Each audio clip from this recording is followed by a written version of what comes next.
There is a lot happening in the world of Sleep Token. Over the weekend, Vessel lost his voice and the fans stepped up in a very big way. They just unveiled their new masks, and there is a lot to talk about on that subject. Alex Terrible is weighing in on his thoughts on everything happening with Sleep Token and some really big indicators that this Sleep Token hype is not temporary. Some very impressive accomplishments this band has brought forward. So let's just jump into it. Now, first, I want to tell you a little interesting story about Sleep Token where I had the chance to see them. This was last year in September. And Nothing More was on tour. I think they were on tour with In This Moment. And In This Moment had to cancel several dates because of an illness going around in their touring camp. And so Nothing More set up a very last minute show with little to no notice. I think it was like announced a day or two in advance. And so maybe 50 people showed up at this small venue about an hour from my house. I wanted to go see Nothing More. And this band called Sleep Token was opening for them. And I'd heard their name, but I had never seen them live. And I hadn't really even dug into their music at that point. And I was just blown away by their performance. They were playing like they were playing in front of a stadium. They played The Offering, and the drumming and everything was just so insane. And I saw them play in front of like 50 people about 4 months before The Summoning was released, and that changed the course of the band's history. And they're really showing no signs of slowing down. And I just, it's really cool footage I'll have to show you at some point of watching Sleep Token in front of such a very small audience. And since then, I've seen them performing in front of huge crowds at festivals, and I'm surely going to see them play many more times. But for those of you who have seen them live, what do you think? I want to hear all of your thoughts on Sleep Token, because this is going to become Sleep Token feed here. We're going to spend a lot more time talking about them. One of the things that really impresses me about this band is that they're so mysterious, and I hope they don't let that down. If I could change one thing about Slipknot's history, it would be, don't ever take the masks off. Let everybody wonder, let everybody guess. But, I suppose you could say without that, we probably wouldn't have Bother or Through Glass or any of the stuff I really like from Stone Sour as well. But Sleep Token is really proceeding in a very artistic way, and I love what they're doing. I love their imagery, and I really enjoy their new masks and what that could mean for the future of this band. But first, over the weekend, they had a performance at Wembley Arena in the UK, and this is their biggest headline show to date, as it was my understanding. This was the show where they rolled out their new masks, which was met with huge fanfare and lots of reactions coming in, including from Alex Terrible. But unfortunately for Vessel, he was dealing with some sort of an illness, and for a portion of the show, he was unable to sing. But that's all right, because the fans stepped up in a very big way and sang with him. Here's a little bit of that footage. How's it going? So, Vessel can't sing, but you guys can. So you guys need to sing with us. We're doing the set. He's staying on stage. Maybe he'll do a couple of lines here and there, but he's not well. So we're doing the set. You guys gotta be loud, okay? Yeah.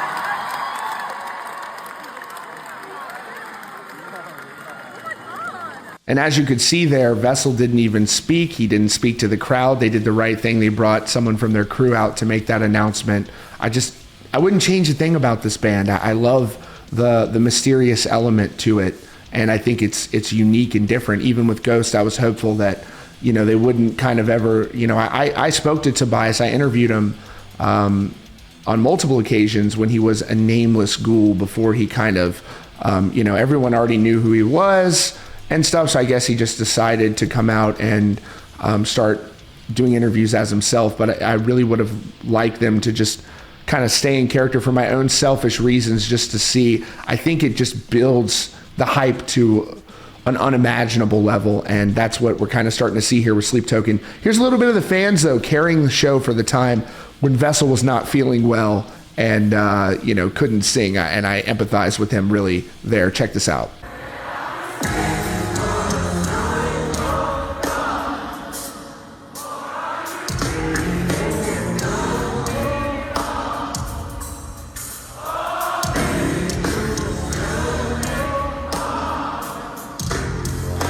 huge shout out to the Sleep Token fans there carrying the show. I know that Vessel surely appreciated that. By the way, is there a name yet for the Sleep Token fans? Is there some sort of a fandom name similar to, the maggots? Anyways, now what I want to go into is Sleep Token unveiling their new masks. You had them roll this out. They posted pictures on social media of them during the show at Wembley.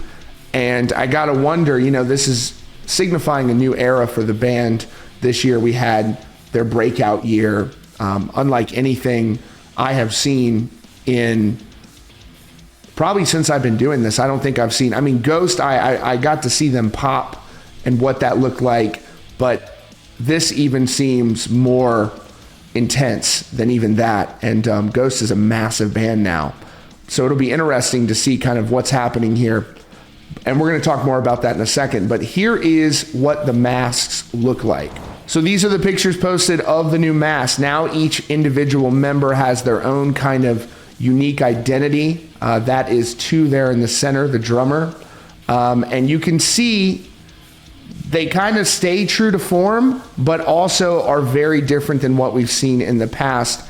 And I don't think Vessel's mask has even been around that long, and I love the way Vessel looks. He's not in this photo, but these masks were designed by a person by the name of Lonnie Hernandez David, who does amazing work and I think did a great job on this. We hope to have him here on the channel to talk about just how awesome these masks look and the thought process behind it.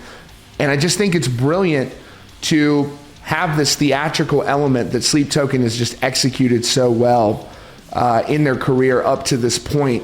The music's on point, the imagery's on point, and if you've seen videos of their European production, let's not lose sight of the fact of that clip that I just played. They're playing in an arena, and a little over a year ago, I saw them play in front of 50 people, and that will never happen again. And the amount of growth they've had this year, they just passed 3 million monthly listeners on Spotify. They ran that number down very quick. You look at the streaming they're doing on all the other platforms as well. It's fascinating, but this is a real menacing look, and I wonder if it's indicative of heavier sounds to come. One of the things that people will criticize Sleep Token about, which I don't agree with, because I think Sleep Token is Sleep Token. They're their own thing. They're so unique. Their music is so unique, and they'll criticize them and go, their music isn't heavy enough, but I actually think I prefer dynamics in music. It's one of the reasons Slipknot's Volume 3 is one of my favorite records that they did, is because that album had to me, metal loses its flair if it's just constant, nonstop brutality. I think it makes sometimes the breakdowns hit harder if you have an epic chorus that goes into a breakdown. I'm not speaking definitively here, but that's just one of the things that attracts me to Sleep Token, is just how epic and over the top their music is, but very catchy at the same time, extremely melodic, and yes, very heavy. And if you blast it in the car, it sounds amazing. Their production is off the charts. Their drumming, the fills, and all of that are just insane. So I'm a really big fan of these masks. I love, I hope to talk to Lonnie about this, because I really think these masks are really neat. It'd be cool to hear his perspective on how they all came together. And but Sleep Token, they don't look like they're going anywhere, and I'm happy to see that, because for years there's been a lot of talk, a lot of warranted concern about who are the next generation of headliners going to be. And I think this year we got to look at a lot of viable next generation talent really exploding. Two examples, Sleep Token and Bad Omens. Now Ghost, of course, is a massive band. And so we're little by little, and it doesn't happen overnight, but this next generation is really starting to grow and starting to catch on. And that is so important, and that makes me feel great. And just as it pertains to Sleep Token, I'm not just saying this, I'm really listening to them a lot. I've been listening to them nonstop pretty much all year long with their album, and it's just been really exciting to see how much they're popping off, and there's just a lot to be excited about. Now, Alex Terrible is another vocalist and band. Slaughter to Prevail is poised to do very big things in metal, I believe. And he has weighed in on this situation and the masks as well. Alex Terrible previously said he reacted to the summoning on his YouTube channel, and he said basically, he wasn't necessarily for him, but he respects it. But now he's really kind of impressed by these masks and liking what he's seeing. Here's what he had to say. Alex shared on social media, who saw the Sleep Token masks? I already said that their music is not exactly what I listen to, but the guys are just blowing up in the industry, and I'm happy for them. And yesterday I saw the musicians have new masks. It's just crazy. I love that more and more new bands are using masks. It's like I'm in a movie with superheroes and villains. Hell yeah. And of course, Slaughter to Prevail just has an insanely sick mask. Maybe if enough people comment and tell Alex how much we would love to have a Slaughter to Prevail mask on the Rock Feed set, he'll send us one. Alex is an awesome guy, by the way. Such a great dude. So that's his take. And I just want to wrap this up and talk about kind of what we're seeing in the industry with Sleep Token. Two very crazy indicators of their staying power. What you'll hear from a lot of people, what I've been told by a lot of people who focus on ticket sales and touring and things like that, is that the success that you have online usually shows up maybe a couple years before the tickets show up. So, you might be doing big numbers online, going viral, but it takes a little bit more than that to get people to show up in person and buy the tickets. It'll come, but it takes a little bit of patience.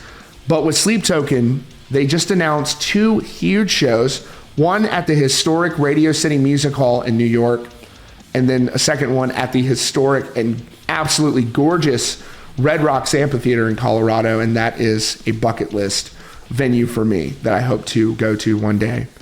And so both of those shows sold out, I think, in minutes. I know that Radio City Music Hall did, but, shortly thereafter, Red Rocks sold out as well. And it just cannot be understated how impressive that is to see them doing that. And you see a lot of bands paying attention to this.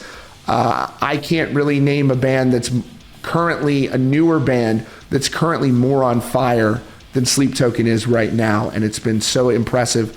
So if I was them, I wouldn't change a thing. I'd keep doing exactly what they're doing, keep focusing on the music and the imagery, and if they want to give interviews, that's good for me. But just as also as a fan, I really love how they're letting the art speak for itself and the mystery around the band build, and it seems like it's going very well for them. So that's your latest update from Rockfeed. Let me know what y'all think about Sleep Token in the comments. Y'all know I love reading and responding to your comments.